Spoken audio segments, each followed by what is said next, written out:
Oke,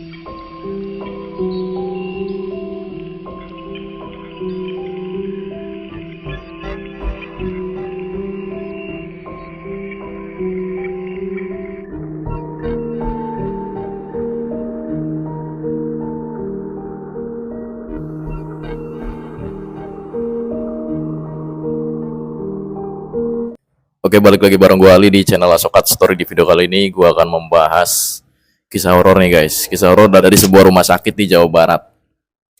Yang mana kisah horor ini real terjadi pada teman dekat gue nih.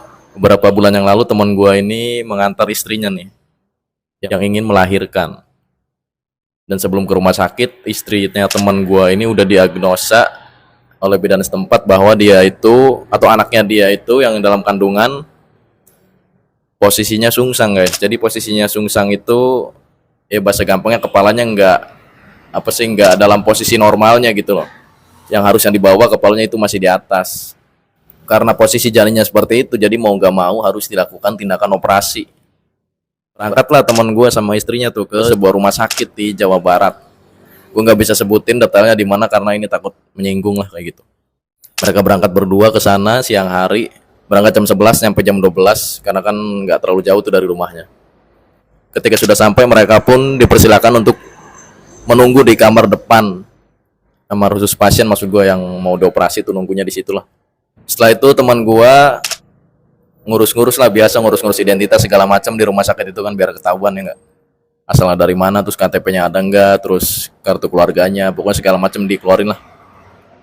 Biar tahu gitu kan. Setelah itu beberapa menit kemudian perawat di rumah sakit tersebut datang menghampiri teman gue dan juga istrinya yang sedang menunggu. Di situ para perawat, kan ada 2 orang tuh perawatnya tuh, datang. Di situ mereka memberitahukan bahwa nanti sore ini jam 16.30 akan dilakukan operasi sesar. Jadi operasi sesar itu diperuntukkan bagi ibu hamil yang tadi gue bilang tuh, yang janinnya itu posisinya nggak normal guys. Harusnya kepalanya di bawah, itu masih di atas. Jadi harus dioperasi lah. Dioperasi itu dibelah perutnya sedikit, terus diambil tuh janinnya. Pukul 16.30 pun tiba, istrinya teman gue dioperasi itu. Pada saat itu dokter menyarankan agar suaminya menunggu di luar, jadi nggak boleh masuk. Ya, emang prosedurnya kayak gitu. 15 menit pun berlalu, bayinya berhasil diangkat nih guys, berhasil diambil kayak gitu. Jadi kalau pengambilan bayi mah kata teman gue cepat, cuma 15 menit. Habis itu teman gue pun ikut tuh ke inkubator, di situ didata lagi tuh nama bayinya siapa, terus nama orang tuanya siapa, segala macem lah kayak gitu. 1 jam kemudian istrinya selesai itu. Jadi yang lama tuh di sini proses jahit sama proses ngebersihnya guys. Nah habis itu suruh nunggu dulu tuh istrinya teman gue sama teman gue di ruang setelah operasi, itu ruangan sementara lah kayak gitu. Nunggu 1 jam. Setelah 1 jam berlalu, pada pukul 19.30 mereka pun dipindah nih ke lantai atas. Itu adalah kamarnya nih, kamar pasien-pasien yang telah menjalani operasi atau telah melahirkan lah. Jadi baik yang melahirkan normal atau yang melahirkan sesar, setelahnya itu akan dipindah ke ruangan itu tuh guys. Kamar khusus ibu-ibu melahirkan lah kayak gitu bahasa gampangnya. Di lantai 2 tuh ke atas, dibawa lah. Setelah nyampe di atas, teman gue dan istrinya mendapatkan kamar yang berada di pojok. Jadi dekat kamar mandi, terus dekat kayak macam teras lah, cuman terasnya itu dekat banget sama parkiran tuh. Terasnya juga udah lama dikunci dan nggak bisa dibuka kayak gitu loh. Bahkan di situ pun kotor, kayak nggak ditempatin gitu guys. Namanya orang habis operasi ya nggak, masih tegang, terus juga masih capek. Nah habis itu teman gue beli makanan tuh ke bawah, karena kan jarak dari kamar atas tuh terus sama warung-warung tuh lumayan jauh tuh guys. Jadi harus turun dulu, terus harus keluar lokasi rumah sakit dulu tuh, baru nyampe jalan nyebrang sedikit terus ada rumah makan baru di situ tuh. Pada pukul 21.00 teman gue pun beli makanan nih buat dia dan juga buat istrinya. Karena di situ, for info juga nih, di situ teman gue di rumah sakit, maksud gue di rumah sakit tuh dia tuh cuman berdua guys. Jadi nggak ada sanak saudara lain. Katanya mertuanya mau datang cuman besoknya, hari keduanya. Jam 21.00 dia beli nasi terus naik lagi ke atas. Ya butuh waktu 15 menit jalan lah, karena kan lumayan jauh tuh, apalagi di lantai 2 tuh lokasi kamar istrinya. Habis itu dia punya nyampe terus makan. Cuman si istri di sini nggak mau makan berat-berat dulu sih, padahal dokter pun menyarankan nggak apa-apa katanya, makan yang penting jangan pedes kayak gitu. Dia cuma makan cemilan aja. Nah setelah makan teman gua pun karena udah capek lah ya nggak, dia mau gosok gigi sama mau cuci muka aja nih. Dia nggak mau mandi soalnya kan capek banget tuh, habis nungguin istrinya lahiran, terus juga habis kayak menegangkan gitu kan nungguin istrinya dioperasi tadi tuh. Dia mutusin gosok gigi sama cuci muka aja nih ke kamar mandi yang telah disediakan. Jadi kamar mandinya tuh deket kamar dia guys, deket banget. Kan satu kamar tuh ada 2 pasien. Sebenarnya itu sekat doang sih, satu kamar di sekat ada 2 pasien. Nah posisi teman gue dan istrinya itu di paling pojok dekat kamar mandi dan dekat teras tadi tuh yang kosong.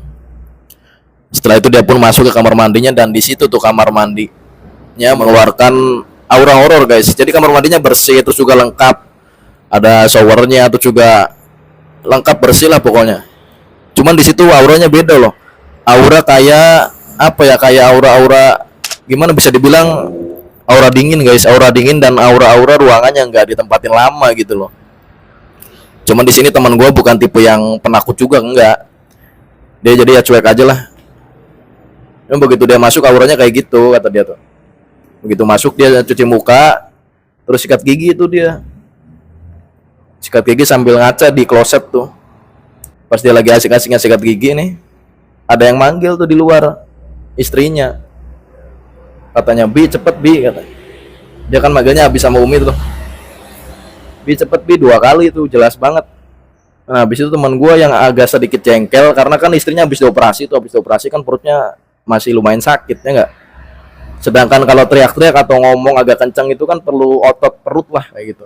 Perlu otot perut yang agak gede gitu loh, tenaga dari perut maksud gua. Jadi kan agak sakit tuh. Nah, teman gua kesel lah ke istrinya lah. Dia keluar dulu tuh. Padahal sikat giginya belum selesai, cuman dia paksain selesai lah, kumur-kumur terus dia keluar. Habis itu dia ngomong tuh, "Kamu kenapa sih berisik banget?" Cuman di situ pas dia keluar istrinya itu lagi tidur, guys. Dan karena dia ngomong kayak gitu, ngomong agak kenceng jadi bangun. Istrinya ngomong katanya, apaan sih kamu tuh katanya.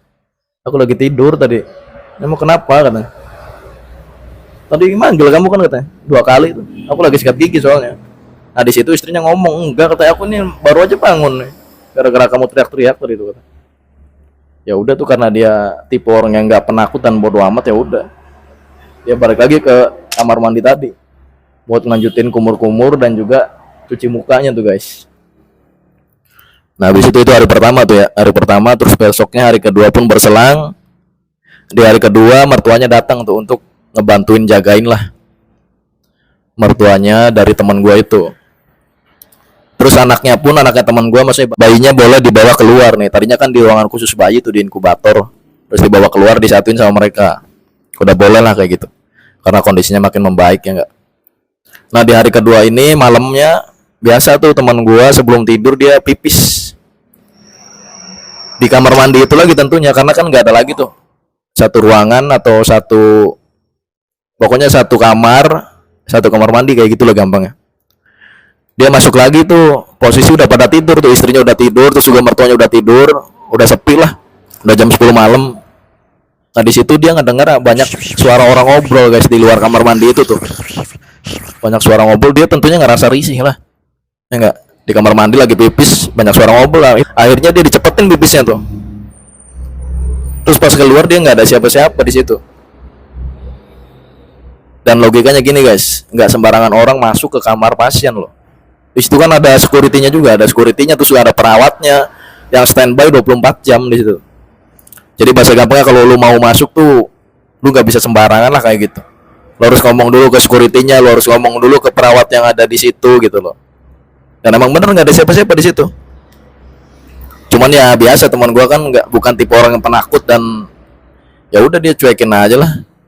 Tapi teman gue di sini penasaran juga tuh sama ruangan yang ada di teras sana yang dikunci tuh guys, dekat kamar mandi tuh.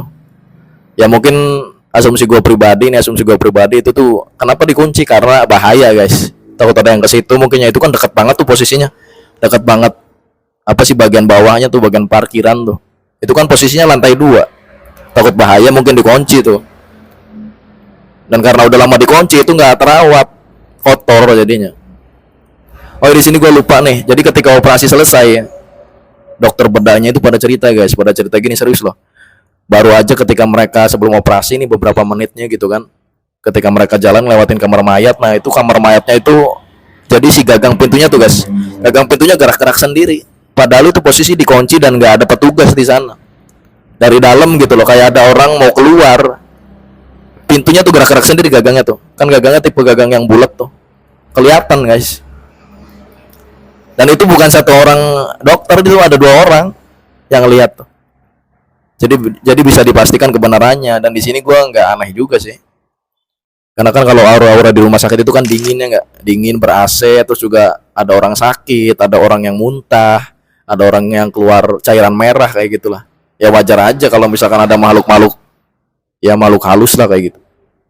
Bahkan di rumah kita yang bukan istilahnya bukan area-area yang lembab, bukan area yang banyak cairan-cairan kayak gitu juga kan ada lah, kadang-kadang suka ada gitu kan. Apalagi di rumah sakit yang notabene ruangannya kan lembab tuh, terus banyak cairan-cairan merah, kadang-kadang tuh ada pasien-pasien gitu kan. Ya pasti aja kan pasien kecelakaan atau pasien jatuh gitu kan yang ngeluarin banyak cairan merah. Jadi udah nggak aneh. Buat kalian yang menambahkan tentang cerita horor kali ini dari gua, silahkan tambahkan di kolom komentar di bawah. Dan buat lo yang suka dengan video gue, pasti udah klik tombol subscribe dan logo bel yang ada di sampingnya gua. Ali, kita ketemu di video berikutnya. Terima kasih.